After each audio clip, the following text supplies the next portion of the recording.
Hi hello മക്കളെ. അപ്പൊ നമ്മുടെ 2026 SSLC പബ്ലിക് എക്സാമിന് കെമിസ്ട്രിയിലെ ചാപ്റ്റേഴ്സും അതിന്റെ വെയിറ്റേജസും നമുക്കൊന്ന് പെട്ടെന്ന് നോക്കിയാലോ മക്കളെ.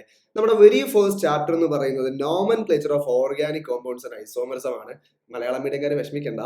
ഓർഗാനിക് സംയുക്തങ്ങളുടെ നാമകരണവും ഐസോമർസും എത്ര മാർക്കിലാണ് നോക്കിയ മക്കളെ? 8 മുതൽ 9 മാർക്ക് വരെയാണ് ഈ ചാപ്റ്ററിൽ നിന്നും ചോദിക്കുക. ഇനി സെക്കൻഡ് ചാപ്റ്റർ എന്താ? ഓർഗാനിക് സംയുക്തങ്ങളുടെ രാസപ്രവർത്തനങ്ങൾ അഥവാ കെമിക്കൽ റിയാക്ഷൻസ് ഓഫ് ഓർഗാനിക് കോമ്പൗണ്ട്സിന് 6 മുതൽ 7 മാർക്ക് വരെയാണ് ചോദിക്കുക. ഇനി third chapter periodic table and electron configuration. എന്താണ് പീരിയോഡിക് ടേബിളും ഇലക്ട്രോൺ വിന്യാസത്തിനും 5 മുതൽ 6 മാർക്ക് വരെ. ഇതിന്റെ ഇൻ ബിറ്റ്വീനിലാണ് മക്കളെ നമുക്ക് ക്വസ്റ്റ്യൻസ് ഉണ്ടാവുക. ഇനി നമ്മുടെ ഫോർത്ത് ചാപ്റ്റർ എന്താണ്? Gas loss and mall concept. അതിനും എന്താണ് മക്കളെ? 4 മുതൽ 5 മാർക്ക് വരെയാണ്.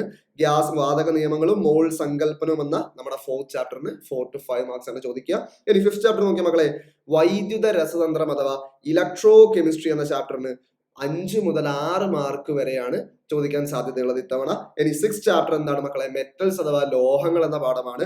അതിന് 6 മുതൽ 7 മാർക്ക് വരെ ചോദിക്കാൻ സാധ്യതയുണ്ട്. ഇനി അവസാന ചാപ്റ്റർ എന്ത്? Some compounds of industrial importance അഥവാ വ്യാവസായിക പ്രാധാന്യമുള്ള ചില സംയുക്തങ്ങൾ.